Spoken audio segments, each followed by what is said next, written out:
Hi everyone, Kevin Ikov here today to talk to you about how to develop a divination practice or process. And today I'm going to talk about the rune stones or the rune practice. It comes out of a Celtic Viking sort of ancestry.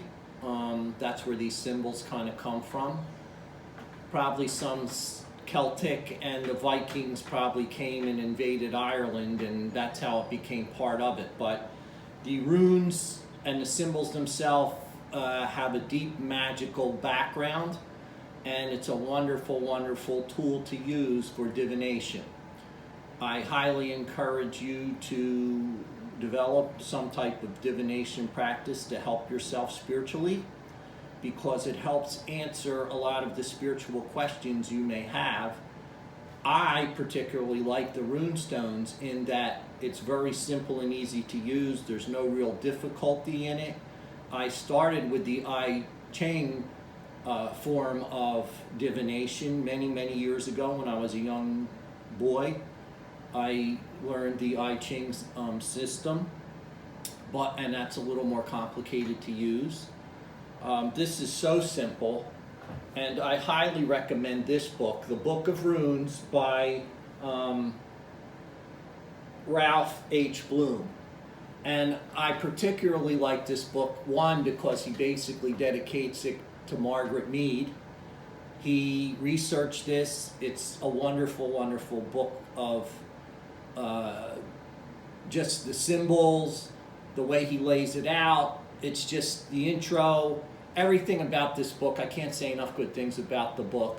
I encourage you to buy it. I'm certainly not telling you to get this particular book. You can get any book, but the thing is when you do this, no matter what spiritual practice it is, whether it's divination with this, whether it's the I Ching and you're using the sticks, you always want to put these in sacred type places, wrap them in sacred materials, and do things to protect and make this a sacred, holy thing to you, because you're doing the divination for yourself to answer those difficult spiritual questions in your life. And so I'm going to show you how to use this book and how to use the runes for divination. Now, the runes stones that I have, I bought these separate. These are Shiva Lingam stones, and I just happened to reach in. Here's how you do it. You have a bag and you have the question formulated in your mind before you go reaching in.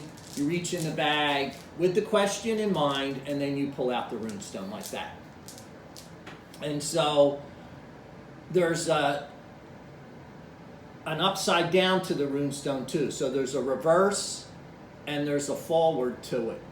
So you can see I pulled this particular one. This particular rune stone happens to be, and it's kind of funny, it's the very first one in the book, and it's strength. And all the runes are listed right here in the book, which is just wonderful. So easy to use.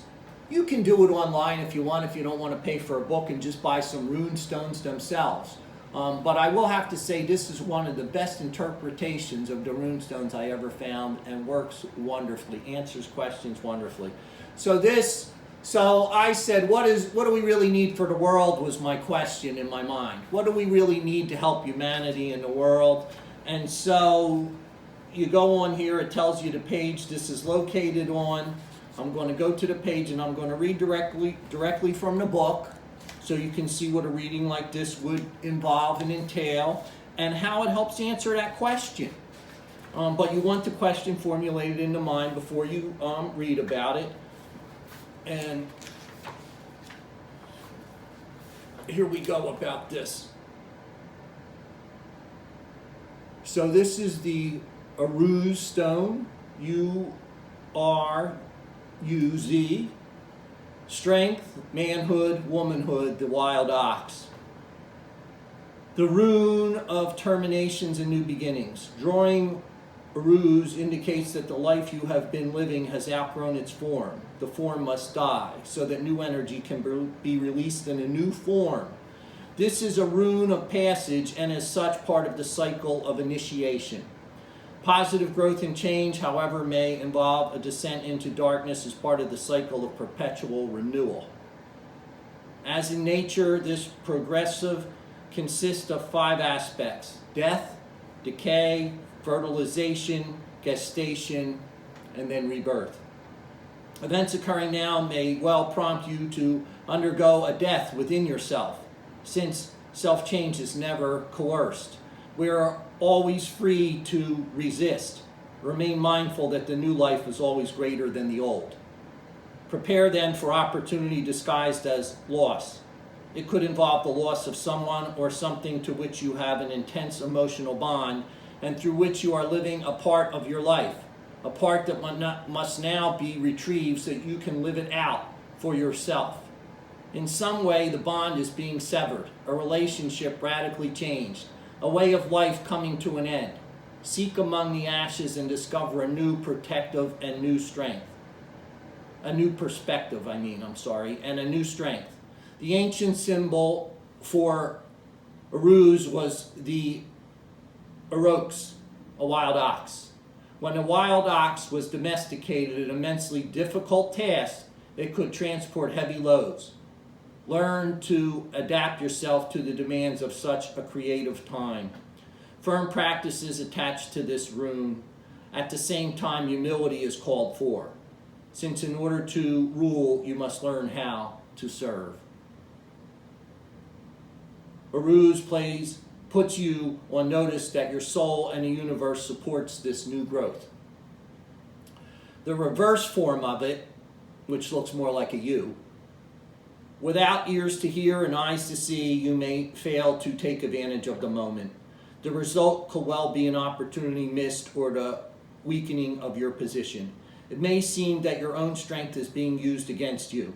For some, Uruz reversed will serve to alert, offering clues in the form of minor failures and disappointments. For others, those more deeply unconscious or unaware, it may provide a hard jolt.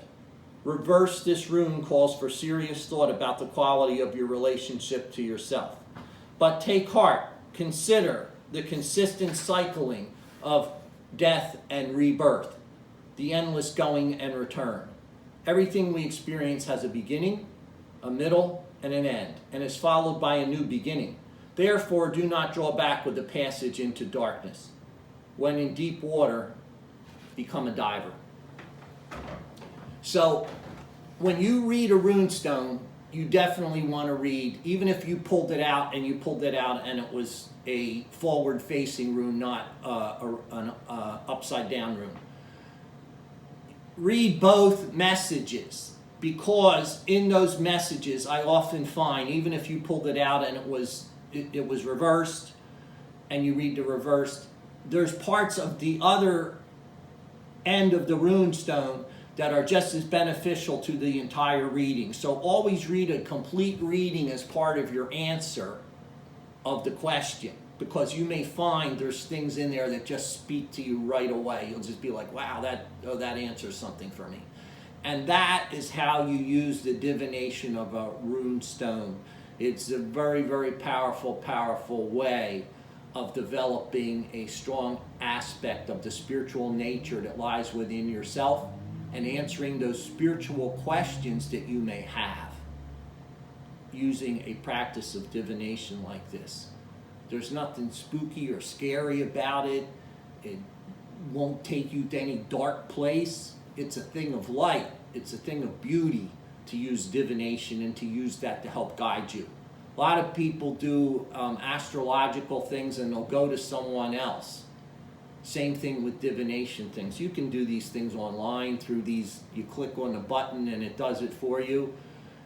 You need to put your own energy into the thought, into the process of pulling that stone, into the process of throwing sticks like an I Ching and picking them back up. Just hitting a button on a thing is not really a great reading. You need to do the reading so it's your energy going into that reading and it's your energy coming back out of that reading. And when it says divination, there's part of the divine in that. So realize that a divination is a question or something that you're asking of a spiritual nature. You can ask any questions. You can ask love questions. You can ask financial questions. You can use this to really guide you throughout life, and it will help you. And the more attuned you become to your own book, your own stones, and as you can see, I have my stones put in this little bag with an Om symbol on it. And these are Shiva Lingam stones. They're found in the Narmada River in India, only in India. They come out just like this. They're not cut like that. They're hand polished, and somebody carved the rune stones into them. So this set spoke to me when I saw it, because I have lots of Shiva Lingam stones behind me. They say Shiva still lives in each and every Shiva Lingam stone that there is. They definitely have a high crystalline vibration to them, probably one of the highest vibrations on earth. And I guess you could say this is the primordial form of Shiva, one of the primordial forms of Shiva. Wonderful thing to wear. Anyhow, that was sacred to me, and that's part of how I made up this set.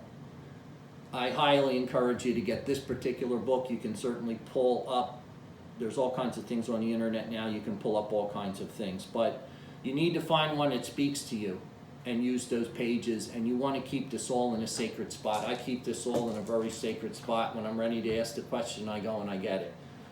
I don't necessarily wrap my book or whatever in silk or whatever, but you can, and unfold it when you're ready to ask the question and dump the runes out on that and pick from that or pick directly from the bag. Anyway, that's how you kind of do a rune. I hope you like the initial message to the world that came from this particular rune picking of the day. That was in the moment of the day for today. It can change each day. Each day it's a different energy. Each day you're in a different state of now.